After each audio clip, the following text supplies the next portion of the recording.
I don't know. Where's Les? Yeah, we're probably live right now. Well, put on the channel.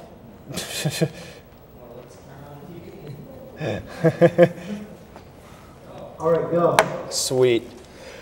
All right, how's it going? Good afternoon to everyone who's tuning in to this Maine Channel special presentation of a kind of informal vice presidential debate for the student government here at the University of Maine. And I just want to introduce both candidates right now. Well, I'll introduce myself first, obviously. My name is Andrew Eldridge, and I am also, in addition to working here at the Maine Channel, I'm also a senator too, so I know these two quite well. To my right, I have Sean Rankin in. He's a senator. Want to give a brief introduction about yourself? Hi, I'm Sean Rankin. I'm a senator for Business College. I am a first-year senator, but I've been here, this is my second year, and I'm a sophomore. Okay. And to my left, I have a veteran senator, I guess you could say. His name is Bill Pomerleau. Bill, would you like to kind of... Certainly. I'm a third-year major in history and secondary education, with an emphasis in history. I'm also going into my third year as being a senator. I'm currently the president pro tem of the Student Senate. All right, and okay, I guess we will start with our nice little questions. Sean, what sort of credentials do you have? What will make you a good vice president candidate, a good vice president? Well, I appreciate that question. Thank you, Andrew. And again, I want to thank you again for inviting us on here today. It's a privilege, and I'm glad for the opportunity. You're very welcome.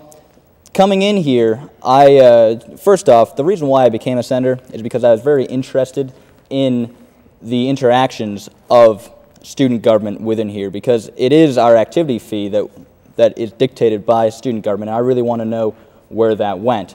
And so why I felt I would be a good senator is because coming into school, I had served on both my school board, my local town council. I had spent a lot of time. I had a 10-day trip that my school sent me to Washington, D.C. to enhance my leadership skills. I helped to develop a parliamentary procedure that is still in place and very effective within my student government that I was in head of my senior year as well as my junior year and sophomore year. Okay. All right, Bill, I guess same question for you. What sort of credentials do you have for being vice president? Oh, certainly. Well, other than the fact that I have to, in the absence of current Vice President Aaron Starling, chair meetings of the Senate. I chaired a good amount last semester, and I have about 3 this semester.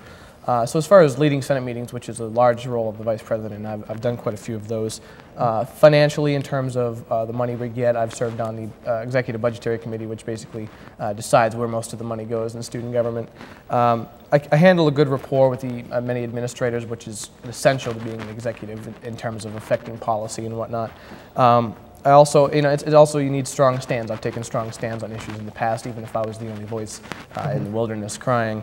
And as far as qualifications for running a meeting, I'm a member of the National Association of Parliamentarians, and I'm almost like going into the third year of study of parliamentary procedures. So all of those together, I think, makes me a very viable candidate. Okay, and I guess one of the questions that I kind of had for you was that the part of your slogan, it says, a new direction, with you're pairing up with Derek Mitchell. Are you pairing up with anybody? No, I'm not. No. You're pairing up with Derek, and it says a new direction. What sort of new direction can you bring to the Student Senate if you've been a senator for a while?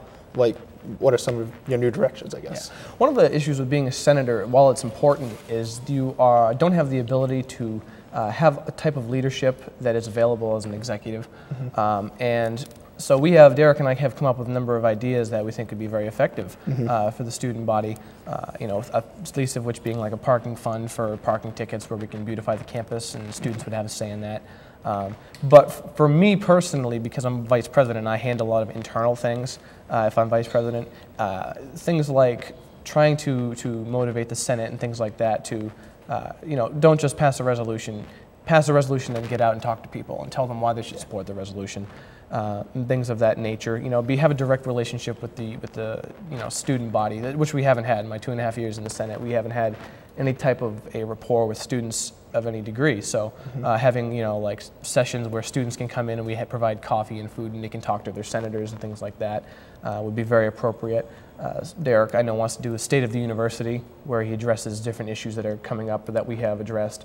I want to do States of the Senate every month, telling people what we have done, the resolutions we've passed and the issues we wish to take. Things of that nature. Yeah.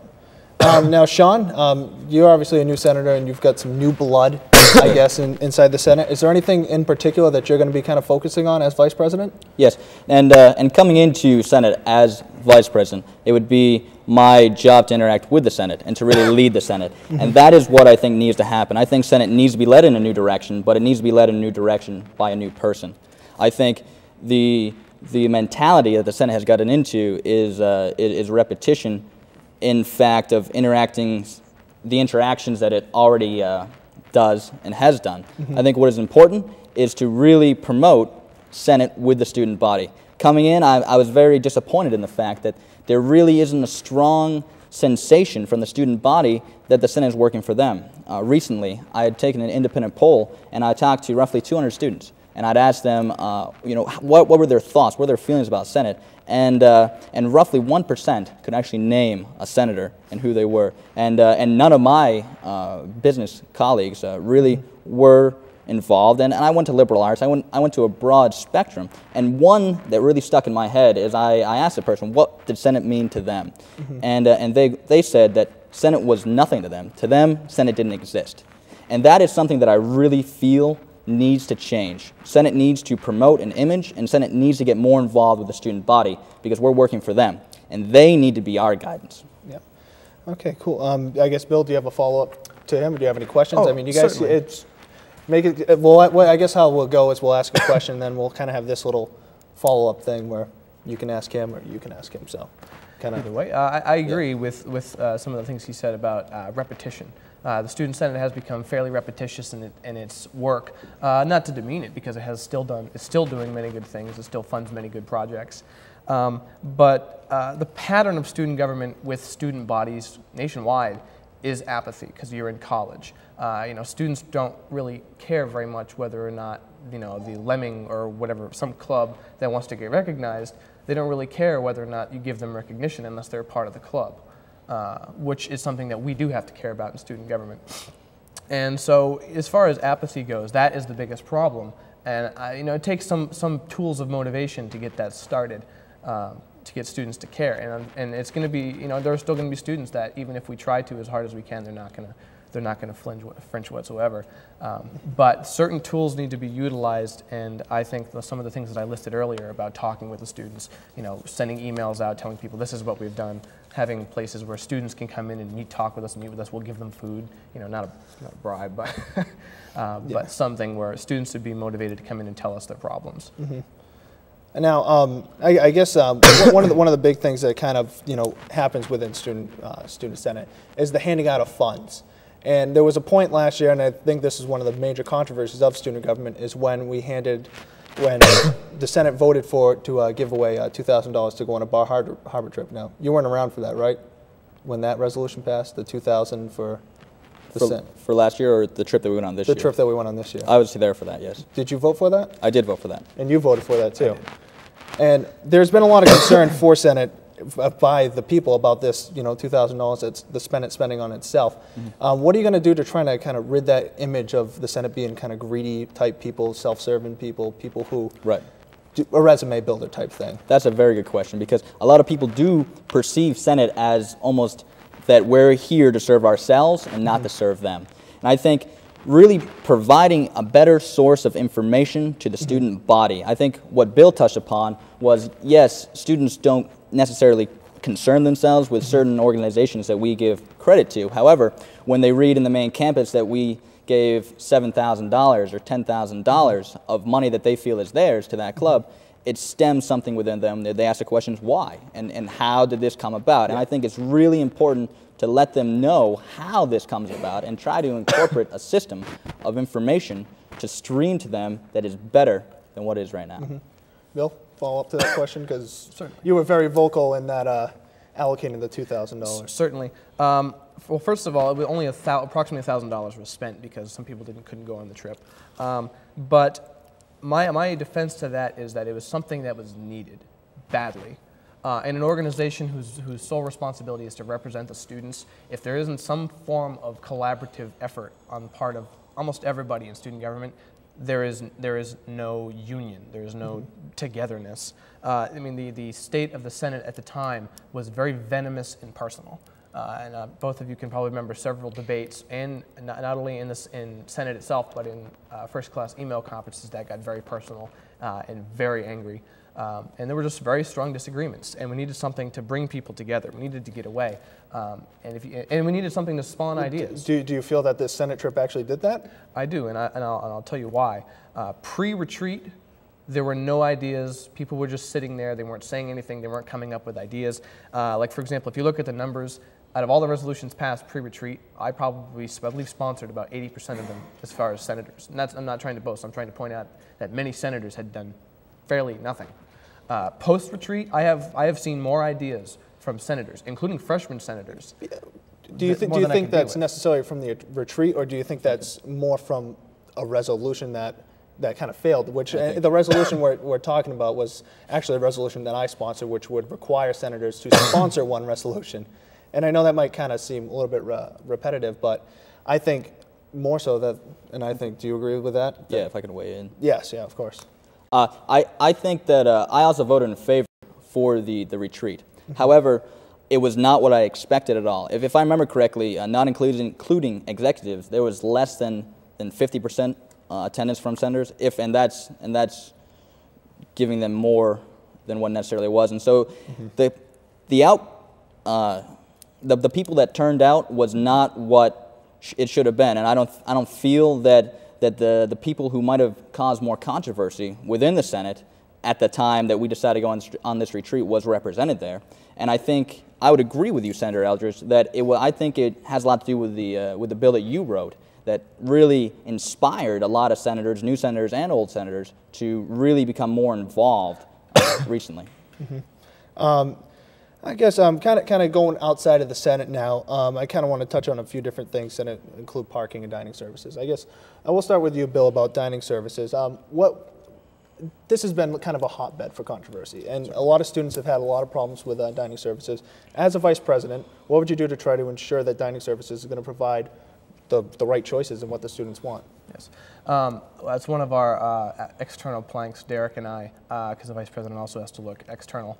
As far as dining goes, the prices and whatnot for dining are just going up and up and up, and they're not stopping.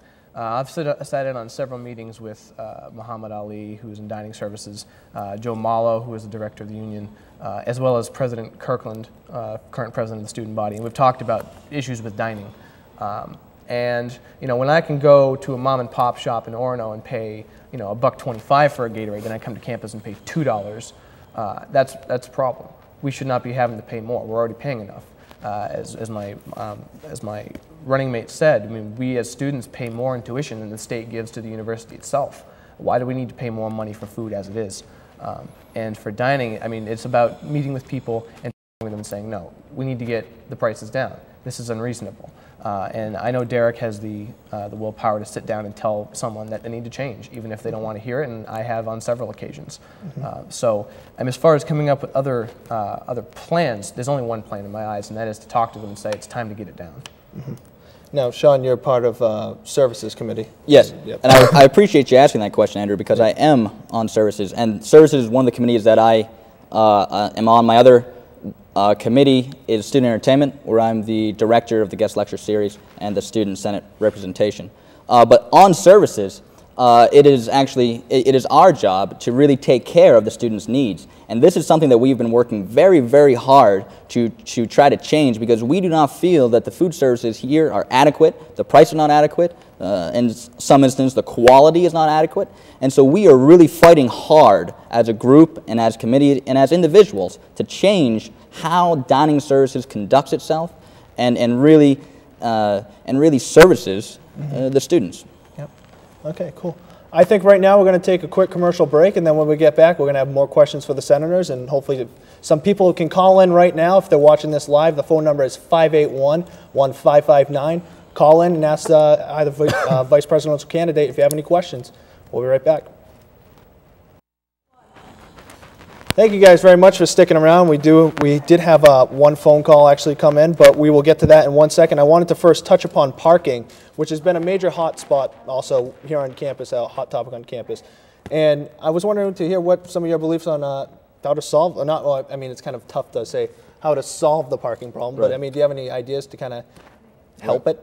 Now, it is tough to try to solve the parking problem because there's so many dynamics to solving the parking problem. But what we can do as senators and as student body is strongly encourage the administration to create more parking spots.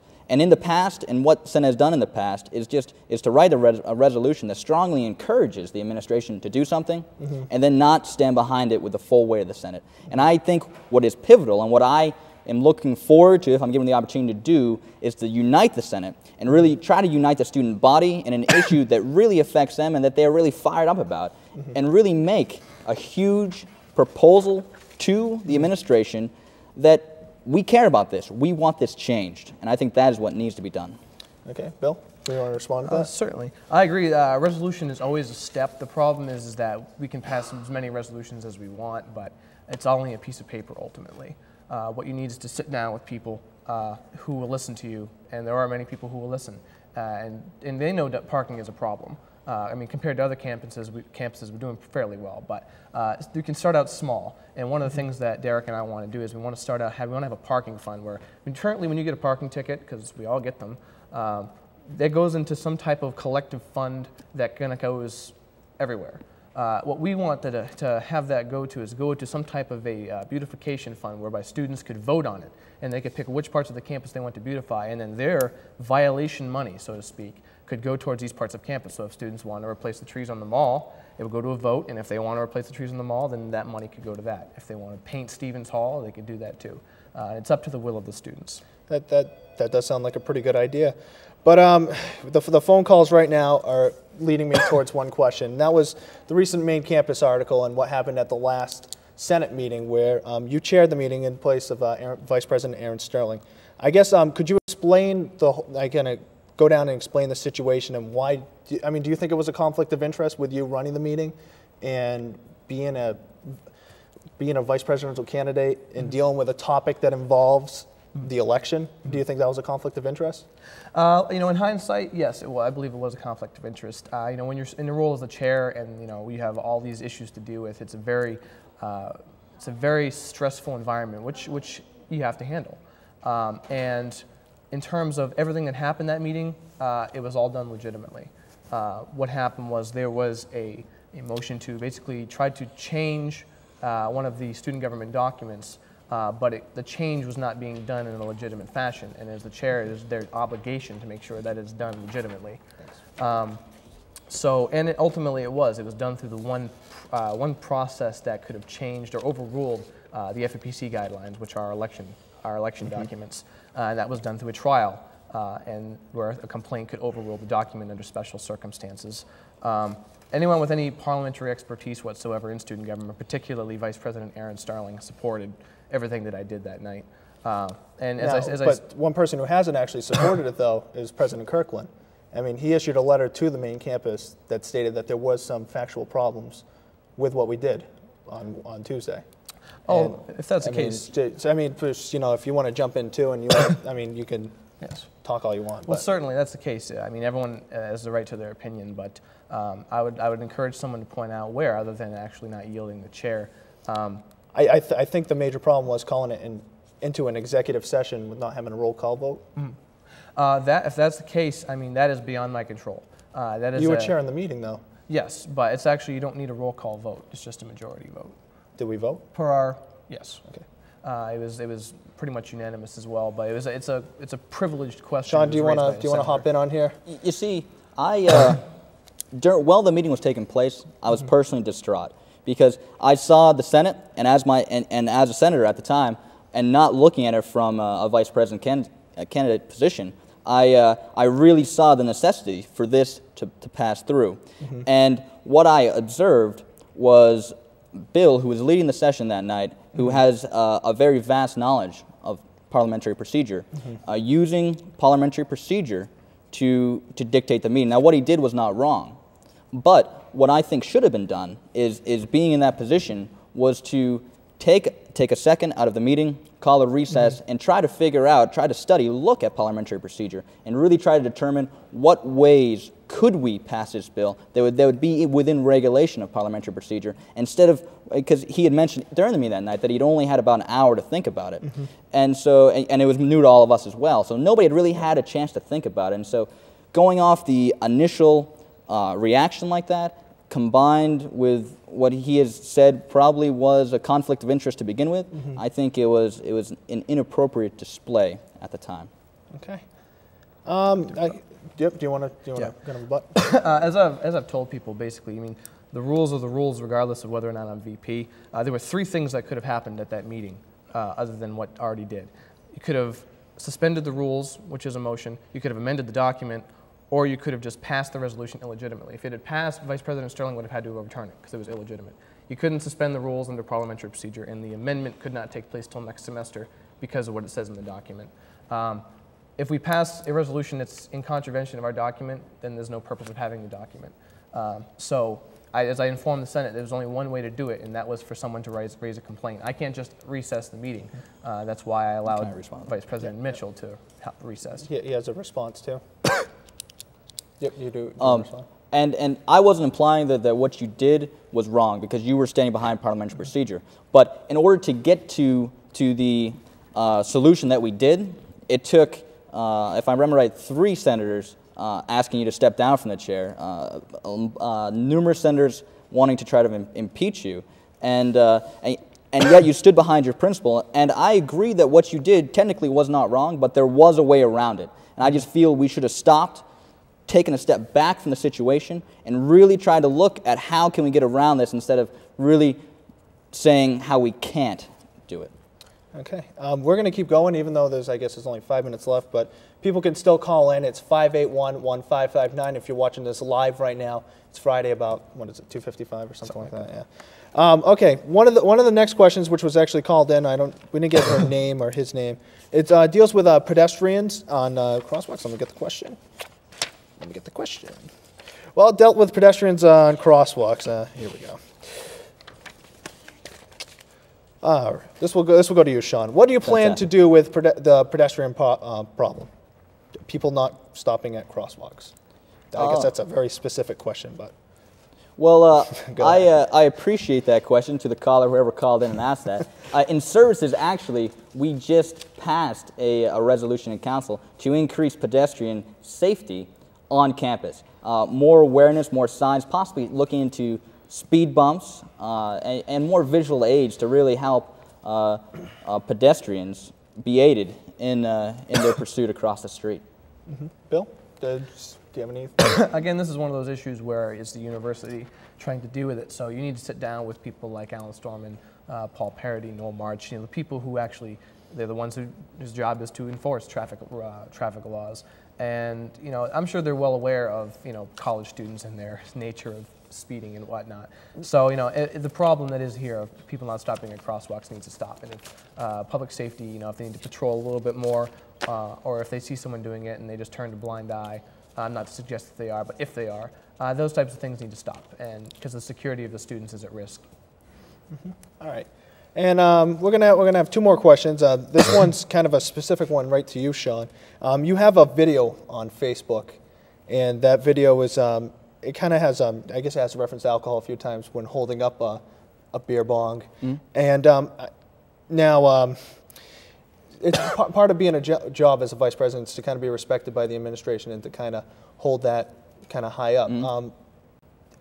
How can you do this with a?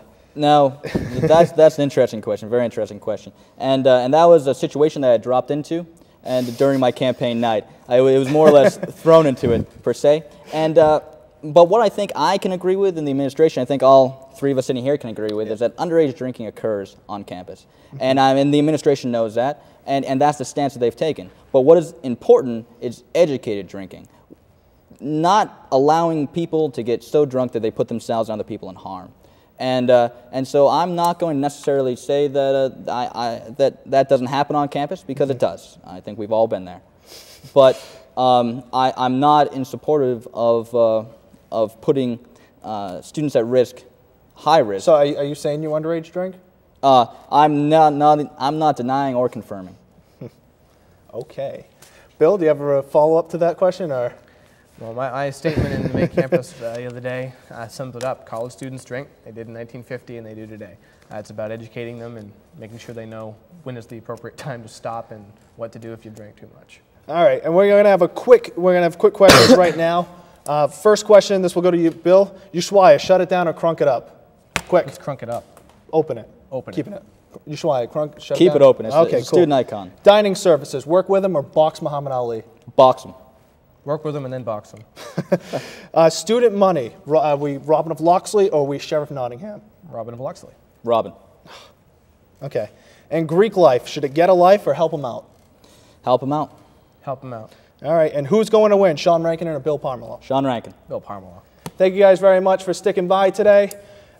This will be broadcast again sometime in the future. You can probably find it on YouTube in the near future, www.youtube.com/the Maine Channel. And keep watching Channel 42, the Maine Channel. Thank you very much for watching. That was good. Nice job.